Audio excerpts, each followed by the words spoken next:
Good evening. Welcome, welcome. So, of course, you guys can't see what I'm seeing here, but we're starting to get ready for being in person, so things are set up here a little bit differently. Looking forward to when we can practice together.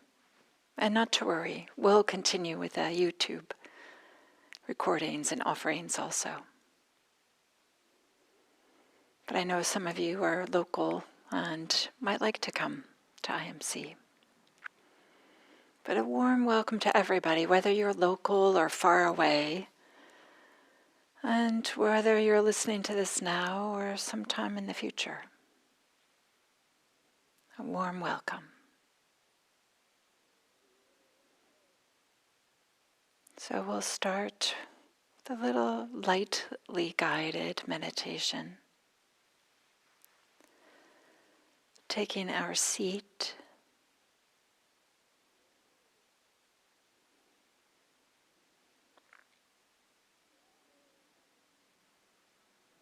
and just feeling into what does it feel like right now to be sitting here.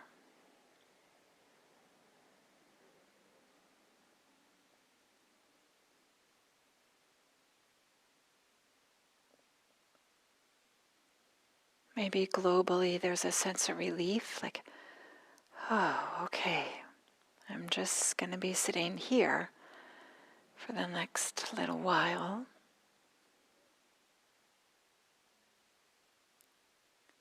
Or maybe there's some restlessness, like, really? Am I really going to sit here for the next little while?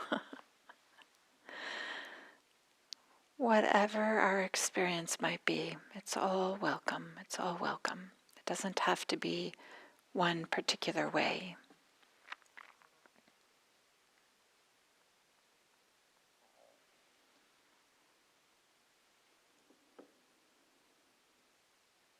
Can be helpful to connect with whatever it is we're sitting on. Cushion, bench, chair, couch, bed. Just feeling the pressure against the body.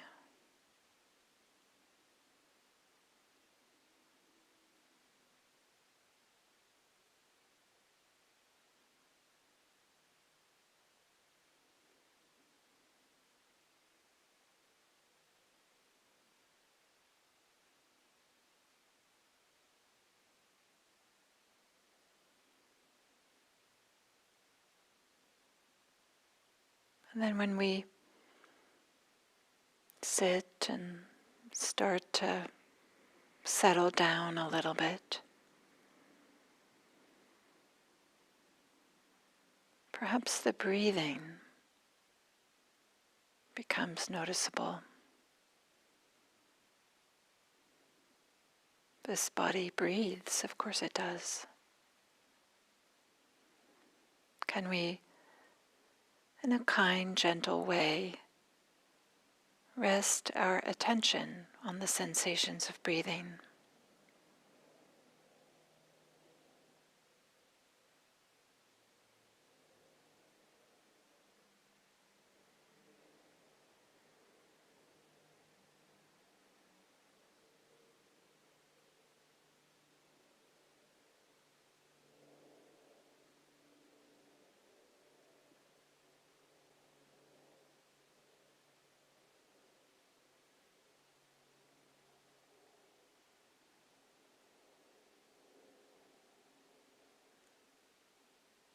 Feeling the inhales in the chest or the abdomen, or perhaps feeling the air going in and out of the nose.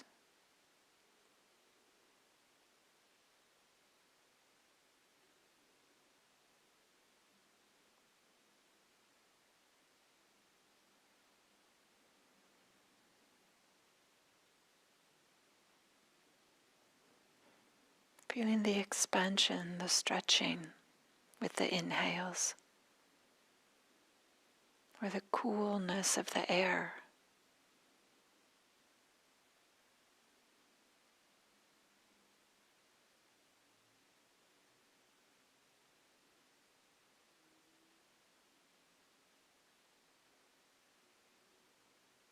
And of course, the inhales are interspersed with exhales. How do they feel?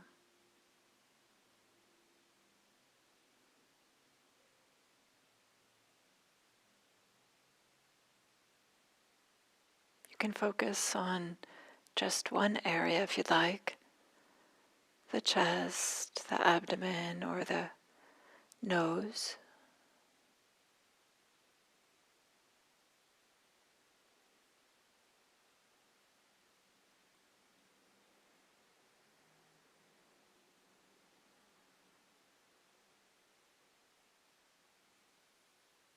Feeling the opposite of expansion, a little bit of deflation maybe, even though that doesn't sound very inviting.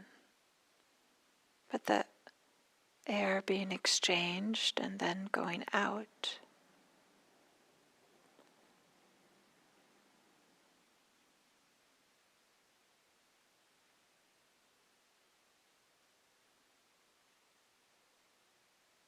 And just feeling this rhythm. Inhale, exhale.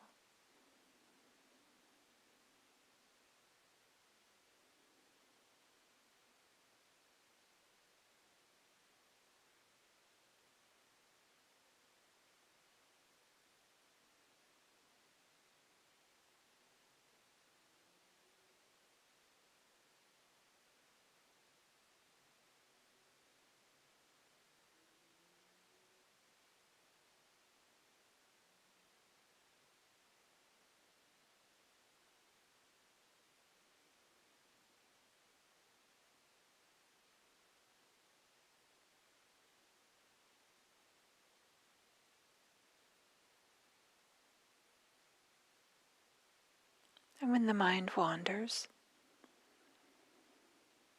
which it naturally will do, just very simply begin again. We don't have to make it a problem. We don't have to make a story out of it. It doesn't have to mean anything in particular. It just means we were lost in thought. And then we begin again.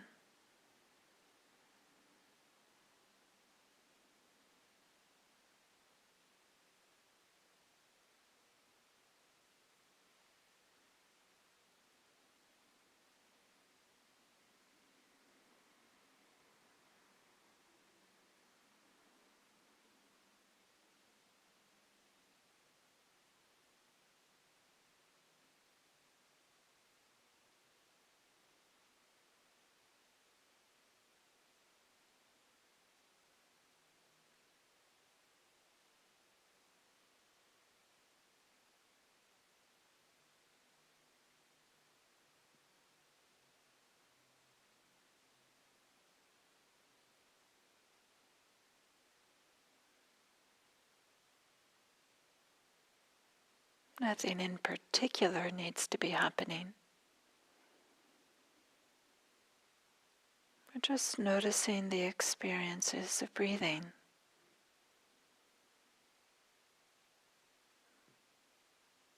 And just allowing the mind to come back when it gets lost in thought.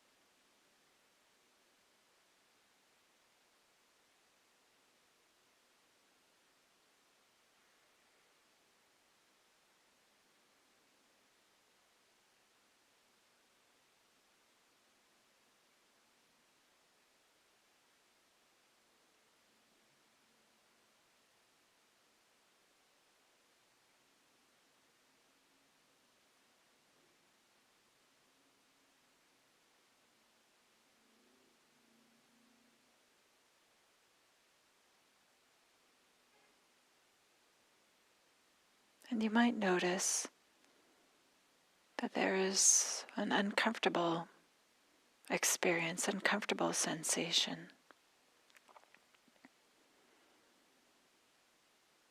In a relaxed, easy way, can we distinguish? Can we tease apart? Is there a bodily, physical aspect to the uncomfortable situation? And is there a mental aspect? That is, maybe there's a sharp sensation in the knee, and the mind is starting to think like make up stories. I'll never be able to meditate with this sensation. I'll never be able to go on retreat where they sit longer. How do those people sit longer? They must be abnormal or have done it since they were young. And when I was young, we didn't sit in a way that was very flexible. But there was that person that was in third grade that was so flexible. I remember she used to play on the monkey bars all the time and be doing all these things. Wow. Do they still have those at schools these days? What would it be like to go play on them? I hope they do. Kids should play outside, right? Here we go. So there's kind of like the mental aspect and the physical aspect. Can we notice that sometimes the mental aspect leads us off? Where I just led us was off into a fantasy, but sometimes it might be I'm damaging my knee, I better shift my posture. I can't believe this is terrible, I'll never be able to do it. This is so hard. And we're saying things to ourselves that are just exacerbating or amplifying the uncomfortableness. And to be sure, we need to use wisdom and not sit through pain if we feel like we're harming ourselves. That is not what this practice is about. But when there is some uncomfortableness, can we tease apart? Can we separate? Can we distinguish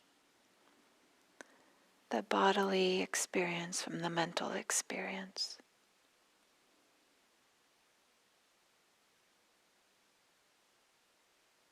And then, as best we can, to place our awareness on the bodily experience. It's a little bit more steady. It's moving slower than the thoughts. The bodily experience is staying here, this moment.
Maybe the uncomfortable experience is some aversion. Oh, I really don't want this.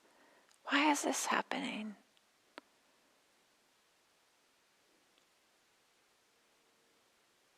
Can we tease apart? Can we distinguish the aversion And often we have aversion to the aversion. So our reaction to the experience. Can we tease those apart and interrupt the aversion train? Can we just be with the one version of aversion?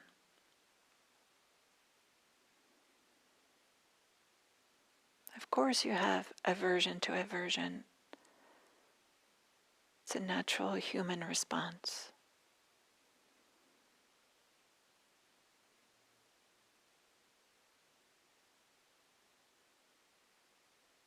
But we don't have to amplify it.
making this distinction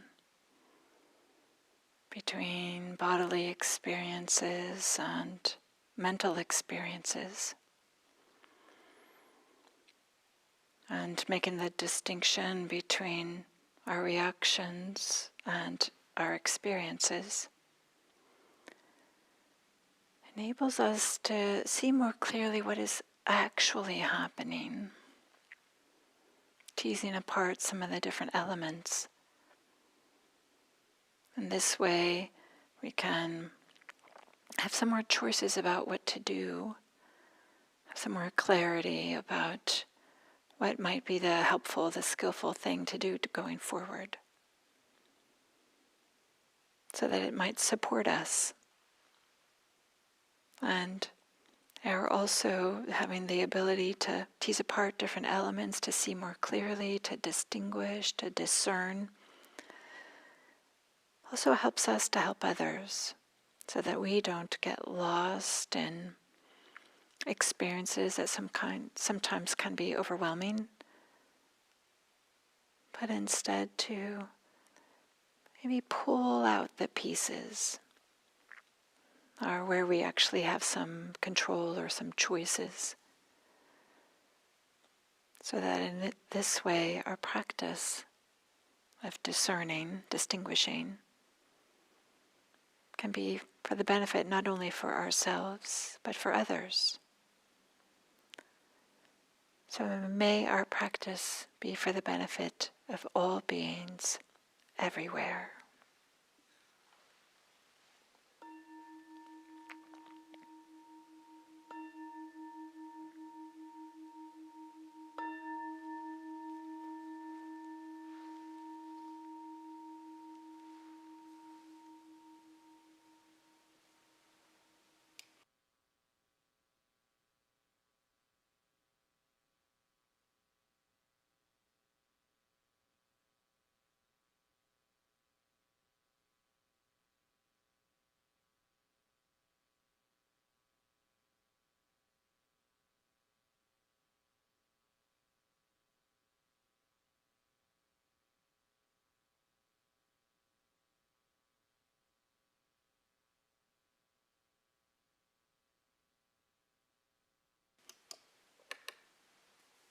Good evening, welcome, welcome.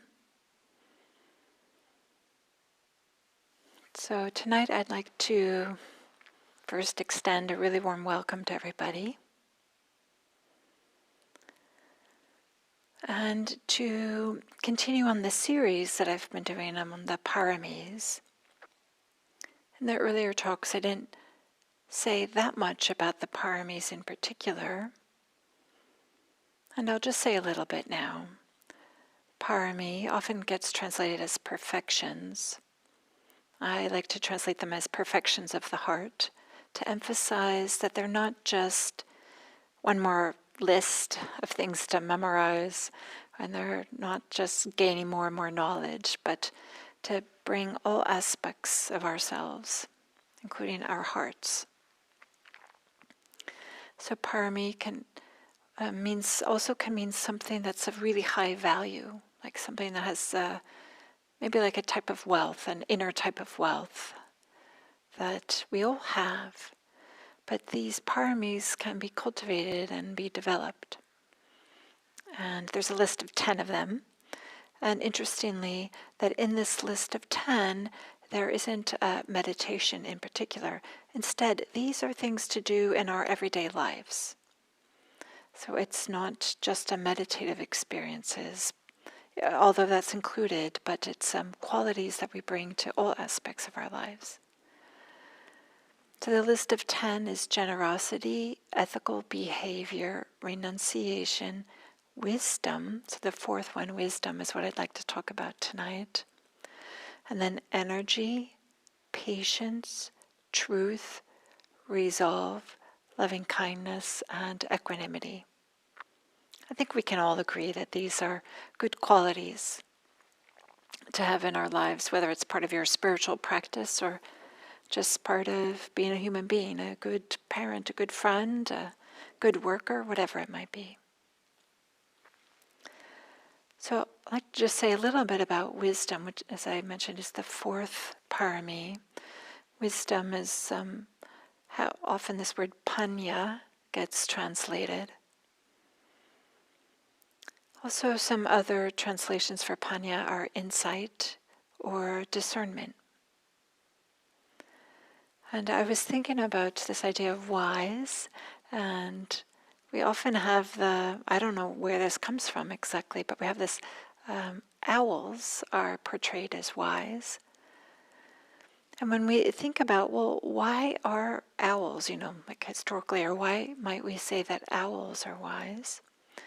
And it's because they have such big eyes. Like their eyes are like a dominant feature of owls. And I think this is really appropriate because wisdom, in kind of in the Buddhist sense, in the way that we're going to talk about it and explore it and develop, is not about just gaining knowledge, not about getting those advanced degrees or reading those books or knowing all the lists. It's not about that. Wisdom is about seeing clearly. This is why the connection with owls, with the big eyes. It's about seeing clearly. And to say that wisdom is the fourth parami, that it follows after renunciation. And just at a really high level, there's a few ways that we can understand renunciation, but one is as simplification. Like simplifying, get rid of the extraneous distractions, things that we don't need, that are getting in the way of our living our best life. So one way to think about renunciation is to simplify and to let go of what's not needed. Another way to think about renunciation as non-addiction. Joseph Goldstein says this, and I kind of like it. Non-addiction. So that is to notice what are our habits, our habitual behaviors that we're just falling into without thought, just because it's what we've always been doing. We might have inherited these habits. And in particular, the Buddha points to notice our habit of always chasing after sensual pleasures, things that taste good, that sound good, that feel good, and somehow kind of insisting that our experience be filled with sensual pleasures and our annoyance when it isn't. So renunciation about simplifying and noticing what habits we have and letting go of those habits that aren't so helpful. And we could see then how renunciation leads to wisdom is that as we start to remove some of the extra, that which isn't essential, then we are able to see more clearly our lives, see more clearly the direction we're going, see more clearly our values, what's important to us, and see more clearly how all of our experiences are made up of different elements. And that gets us to wisdom.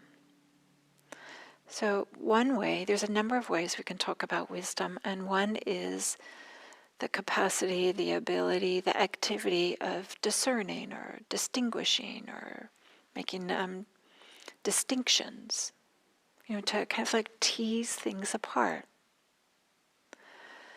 So, for example, we might have the experience of thinking that, it's time to meditate, or thinking that we should meditate, but then also having the idea, I feel so antsy. Like there's no way I can meditate. So, but antsy, this word, is kind of a vague description. And we might be able to get a little bit quieter or pay a little bit of attention and to see, oh yeah, this word antsy, restless, has different elements to it. Might have this bodily sensation. Maybe there's this sense of fidgeting a lot.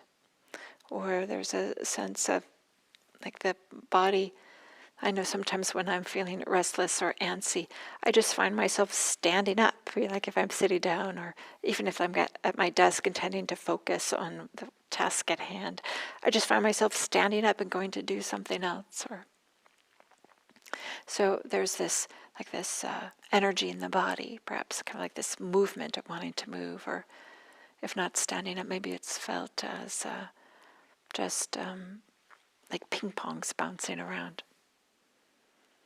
So that might be the physical experience, but then of course there's these mental elements. Maybe there's a sense of just being really distracted, that is, not being able to land on one particular thought or one particular experience. For example, the sensations of breathing. And then we find ourselves like starting something and then doing this or that and not finishing and going to do that, bouncing all over the place, either in meditation or in daily life. But then if we can pay a little bit more attention, even so after the kind of like separating the physical and the mental, is there something else that we can see a little bit more clearly? Then we can see, oh yeah, there's a sense of feeling worried about something. And that's what's fueling the feeling antsy.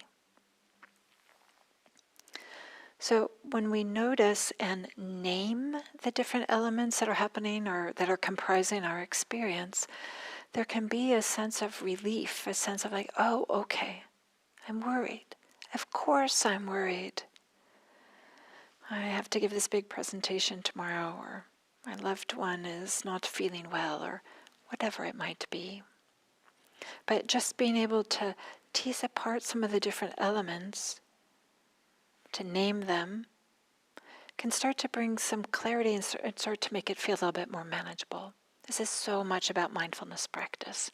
I think probably many of you already know this. But this is, we consider as kind of wisdom, is this ability to pull things apart and see more clearly. Because the greater the distinctions we make about what's going on, excuse me here.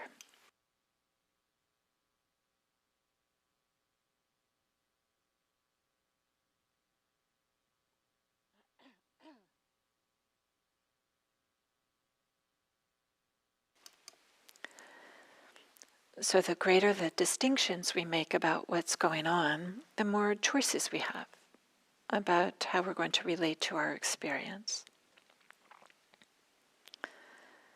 An example I just gave being worried. Once we notice we're worried, like, oh, okay, of course I'm worried. And somehow it takes some of the pressure off that things should be different. And then there's something else to distinguish, and that is between our experiences, with all of its components being antsy, and our reaction to that experience, our response to it. At every moment there's two things happening. There's what's happening, and then there's our response to what's happening. And to be able to tease those apart also is one way we might think about wisdom. And so there might be something uncomfortable happening, and then in relationship to that uncomfortable experience, there might be some fear, might be some aversion, some blame, some anger. And as long as we're focused on the actual experience, we might not be seeing the fear, the blame, the anger that's happening. And to recognize that the experience and the relationship to the experience are two separate things. And as I mentioned in the guided meditation, it's not uncommon to have aversion to things that are uncomfortable, but then to have aversion to the aversion, and then to have the aversion that we have aversion to aversion. So wherever we can disrupt that momentum is helpful. So just keeping in mind that sometimes it's helpful to pay attention to our reaction to our response to our experience, not only our experience. So, and then that enables us to make different choices. We're not just being carried along by tumbling along by the momentum of what's happening. So this ability to make some distinctions, to simplify, tease things apart, is one function of wisdom. And it's not only just so that we can see more clearly, but to see more clearly allows us to make new choices, to respond in different ways, and to respond in ways that are helpful and supportive. But then there's also another way. There's a number of different ways we might understand wisdom. What I just described is maybe the garden variety that is in our everyday lives, whether we're on the cushion or not. But the Buddha's teaching is unique amongst the great religions of the world in that it emphasizes wisdom. There's a real emphasis on wisdom in this tradition because the Buddha points to ignorance as the deepest root of human suffering. Whenever there's suffering, underneath is ignorance. It might be the ignorance might be really deep in there, but underlying all of suffering is ignorance. And of course, liberation is ultimately dependent on having some wisdom, because wisdom counteracts that ignorance. So this personal insight into the fundamental truth of things is the opposite of ignorance. It's another type of wisdom. This personal insight, this direct experience. It's not a knowledge about something, though having knowledge can help and can be a support and make it more likely that we will appreciate or help create conditions when insights do arise. But the wisdom, as one way we might think about it, is knowledge and vision of things as they are. It's commonly stated that in the suttas. And it's this having this direct insight into the characteristics of phenomena, the qualities of all our experiences. But we normally assume that we understand things as they are. I mean, what else is there more to see? I'm here, and there's these objects in front of me, and I'm aware of the experience, my reactions to the experience. I'm aware of my bodily experience and my mental experience. What else is there? So we normally assume or believe that we know how things are, but Buddhism says that the knowledge that we normally pride ourselves in, but knowing how things are, is usually conceptual knowledge or practical, technical know-how, different than direct experience, different type of really knowing something. I think probably all of us in our lives, we understand that people die, that pets die, but it's not until a loved one dies that you really understand what that means, that it takes on a whole different experience, whole different meaning. So that's what the Buddha is pointing to here. It's like the experiential knowledge. Because for Buddhism, this true wisdom, like the deepest wisdom, maybe I should use that word, the deepest, or don't want to say that some wisdom is untrue, but the deepest wisdom is the absence of greed and craving. The deepest wisdom is the absence of hatred and anger, the absence of pride and conceit. Or the deepest wisdom is filled with love and compassion. And it's filled with simplicity and contentment and shows up as humility and selflessness. So for Buddhism, that's kind of the expression of the deepest wisdom. And so the Buddhist texts sometimes describe ignorance as being like a mist that clouds over our clear seeing, or something that covers or dampens our spiritual lives, or makes us see things in distorted ways. So ignorance is not a terrible. It's like a covering, something that's obfuscating, so that we can't see clearly. But with wisdom, it's not that we see these great, mysterious, esoteric secrets. Instead, we see the realities of our own lives, the reality of our own experience here and now. And in fact, some meditators might think that, okay, the more mysterious and esoteric their meditative experiences, the better. And sometimes are led down the wrong path, chasing after some meditative experiences. But instead, that with wisdom we see the real nature of just our own experience, the world of day-to-day experiences that usually we aren't seeing, not because that they're so difficult to see, but because we generally don't want to see them. We are constantly trying to hide them from our view in some way. Or we're just intentionally not looking at them. And so what the part of this, of course, is what you can imagine. For those of you who are familiar with Buddhist teachings, I'm talking about the three characteristics of experience, the three marks of experience, of all phenomena. So the first mark of experience that we can understand with wisdom, with this penetrative insight, is impermanence, anicca in Pali. The second is unsatisfactoriness, which is dukkha in Pali. And then the third one, not self. There's a number, sometimes people say non-self, no self, not self. I'll use not self. Anatta is the Pali word.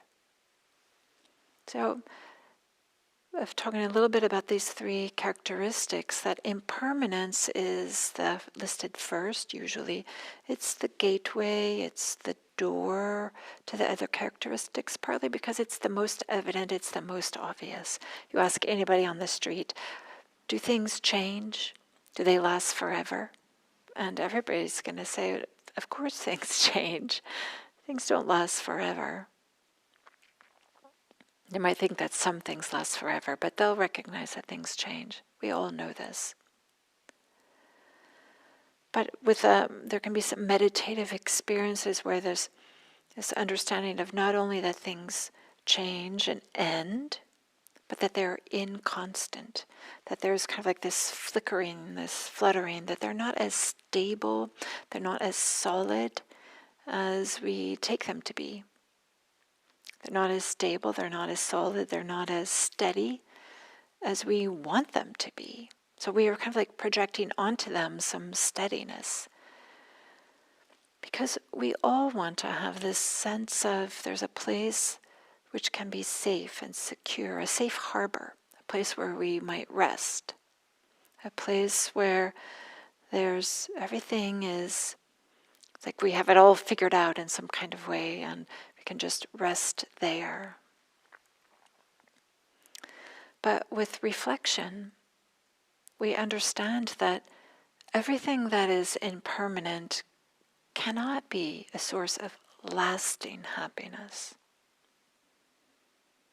Of course, things that are changing might be a source of fleeting happiness, but they can't be a source of lasting happiness.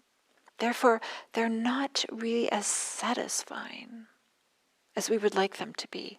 They aren't like a safe landing pad, landing spot. So whatever is impermanent, whatever is changing, whatever is not constant, is necessarily unsatisfactory and just a little bit not quite right. Or maybe we might sense it's flawed in some way, or it's defective in some way. And whether it's in a subtle way or a gross way, it's tangled up with suffering. It's bound up with suffering. Suffering or dissatisfaction, two different words we might use for this Pali word dukkha. And then when we recognize that all these things that are changing and impermanent and are bound up with unsatisfactoriness, then we realize they're not worth clinging to. They're not worth holding on to because they're not going to be a source of lasting happiness. So it's just natural that it just happens that we no longer cling, like there's a letting go. And then there's a releasing of the attachment we have to the objects or experiences. But there's one subtle attachment, it's really subtle, that is difficult to let go. And that is this clinging to the experiences of body or mind and identifying with them as this is mine. This is me. This is myself. So this is one attachment that's definitely more subtle and doesn't readily get let go of. We're always trying to establish some personal, permanent identity within ourselves, something that we can say, oh, this is my true self, this is me. I'm like this. I'm not like that. But Buddhism says that this idea of a self is the linchpin, is the crux of all the defilements. It's kind of what keeps them all in place. This idea of mind that gives rise to craving, that gives rise to greed, selfishness, harm. This idea of me that gives rise to conceit and pride and always having to bolster it up and protect it and make it look good. But the culmination of this, of practice, like the greatest wisdom, is this insight into the selflessness of all experiences, the selflessness of all experiences. So this idea of a self, I'm talking about selflessness, we might say just a little bit, this idea of a self, we might consider it as maybe similar to an idea of like an ego or a soul. And we conceive of it as something that's unique and constant and autonomous, independent. But in addition, we conceive of this self as being vulnerable. And so we always having to protect it and bolster it. And then, so often when we hear about these teachings about not self, our initial reactions are mixed or ambivalent because it seems so counter to our experience and it seems counter to common sense, and our gut feeling says, well, of course there's a self. I'm here. So maybe we have this puzzlement or disbelief or discounting whatever it is, or discounting any teacher that happens to mention this, like what are they talking about? Maybe we just think it's just ridiculous. But this journey, this practice asks for open-mindedness and humility, and maintaining this openness, this spirit of inquiry.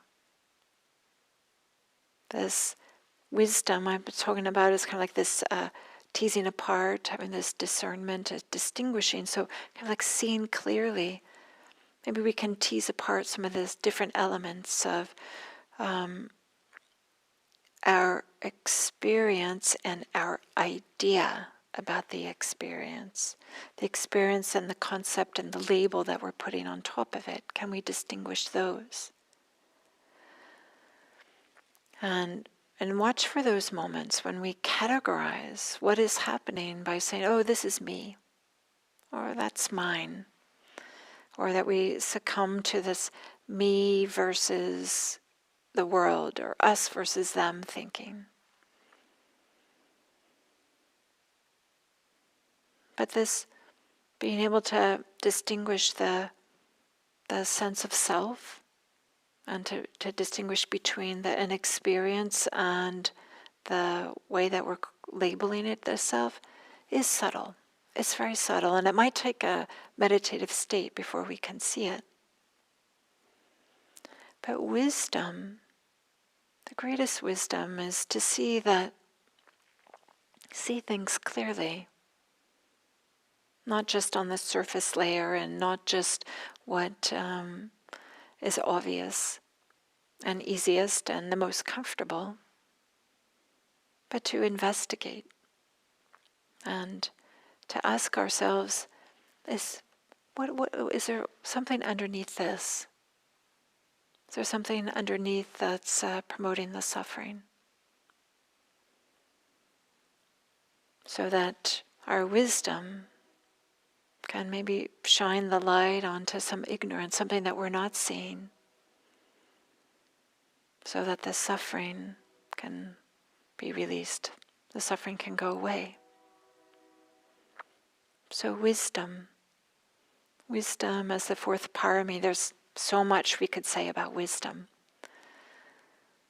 And I'd like to offer today that it's about seeing clearly those things that are obvious, as well as investigating with an open mind some of those things that are underneath what's so obvious.